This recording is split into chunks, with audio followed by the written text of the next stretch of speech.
What's happening, y'all? I'm really not sure where I should place this video. So I'm not gonna say a normal beginning like I normally would because I'm really not sure where I'm gonna place it. Anyway, y'all know that I love getting into the etymology of words. And something kind of came to me because I know that, as we are elevating and going into our whole thing of our spiritual ascendance, if you will, we like to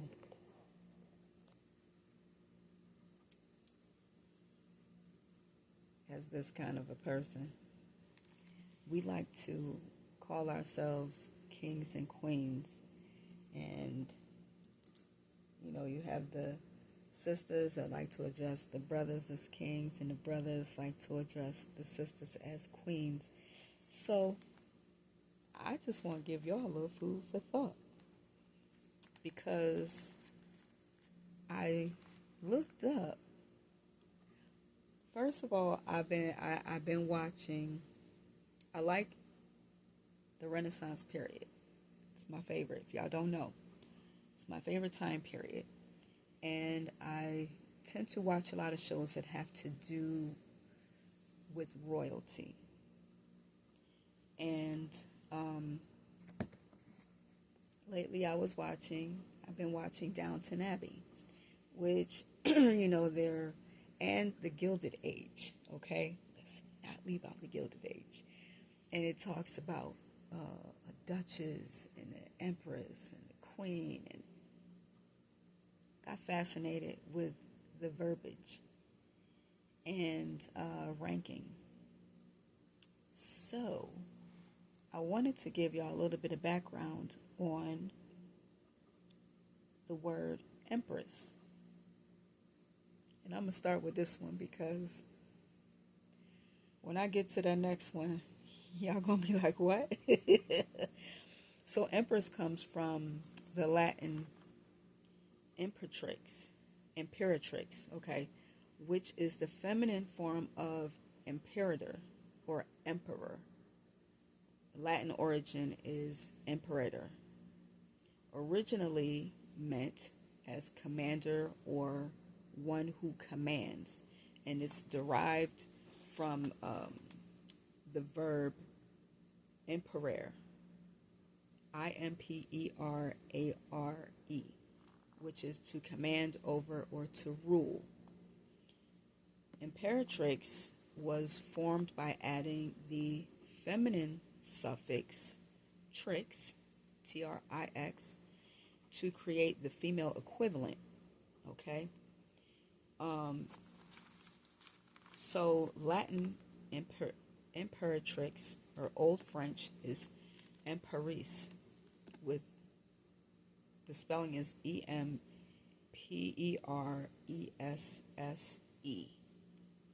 And this came about around the 12th century. It changed to impress, EMPRESS, by about the 14th, 15th century.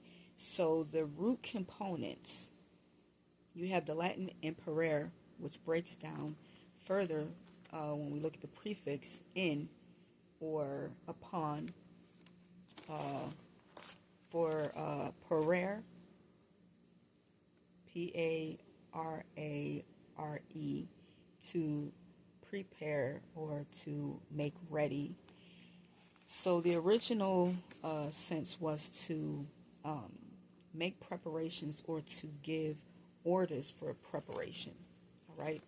So the word has maintained its core meaning throughout this evolution, referring to either a female ruler of an empire in her own right, or the wife of an emperor.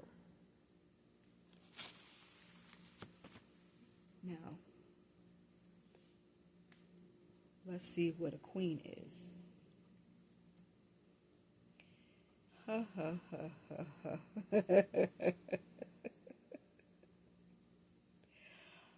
Because I was kind of taken back when I seen the meaning where this one came from. So, you have different spellings here, okay?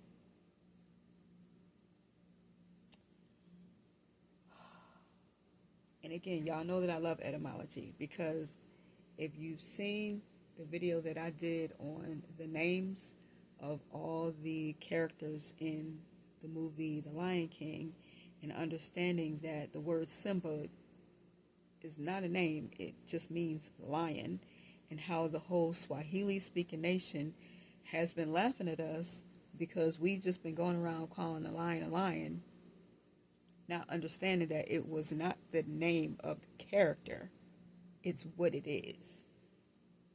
The lion is the lion. So y'all ought to know, I like to dig into words, okay? All right, so here we go.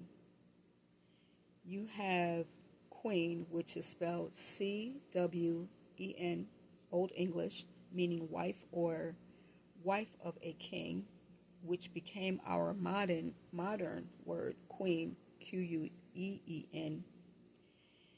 Old English, it also had the spelling C-W-E-N-E, meaning woman, but also meaning female, serf, hussy, prostitute. I am not going to take kindly to be called a hussy, especially a prostitute. And I remember my grandmother all the time calling, when she didn't care for somebody, her kids doing things that she didn't care for, she was quick to call them a hussy. Or somebody that did something out of term, calling them a hussy. That's a very derogatory statement to make towards a female. So the prostitute connection here, the Old English word queen, C-W-E-N-E, indeed meant woman, but also carried meanings of a female, like I said, a serf, a hussy, a prostitute, as seen in compounds like port queen, which is spelled P-O-R-T-C-W-E-N-E, meaning a public woman. This word evolved into Middle English queen, Q-U-E-N-E, which became queen, Q-U-E-A-N, meaning a bold, impudent woman in the 16th century, and later prostitute. So this goes into the historical development. The two words queen, C-W-E-N, and queen, C-W-E-N-E, merged and parted over the years. Eventually, queen, C-W-E-N-E, became queen, Q-U-E-A-N, which meant a bold or impudent woman in the 16th century, and later a queen, Q-U-E-A-N, was a prostitute. The two words are now merged as queen, Q-U-E-E-N. Modern traces, of this. You can still see hints of these double roots when we talk about Queen Victoria or a drag queen. The latter usage actually connects back to Queen, Q-U-E-A-N, that lineage, rather than royal queen, Q-U-E-E-N lineage. So now both words stem from the same Proto-Germanic root, queenon, K-W-E-E-N, Enon, and ultimately the pi root with the G and En, meaning woman. However, they developed differently social connotations. One elevated, which would be a king's wife or female ruler, and one is derogatory, which would be the common woman or the prostitute. So, before eventually merging in spelling and pronunciation into our modern word, queen, Queen,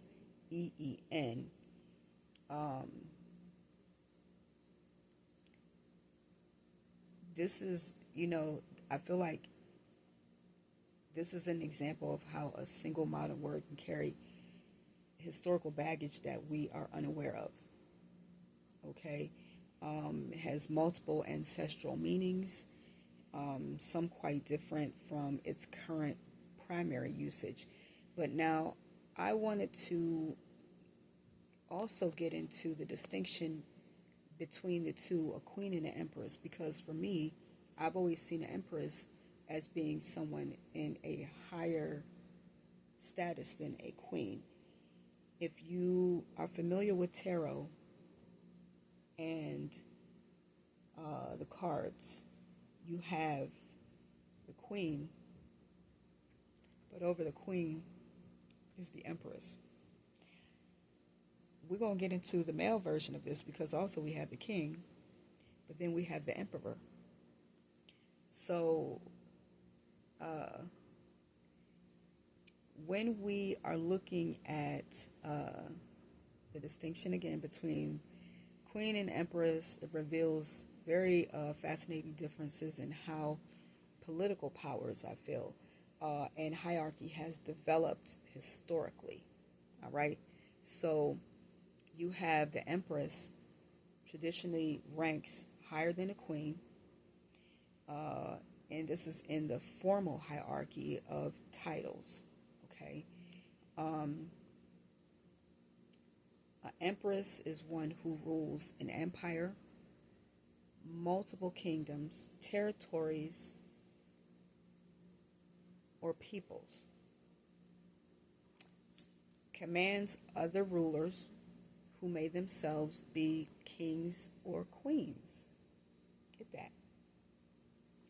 So an example is a Roman empress, a British empress of India, a Russian Tarsinia empress, but then you have a queen. So a queen, on the other hand, rules a kingdom, a single realm of people, but may be subordinate to an emperor or an empress if her kingdom is part of an empire.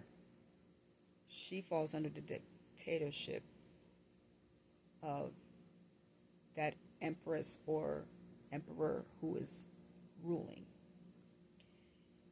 So let's see. We have the Queen of England, the Queen of France.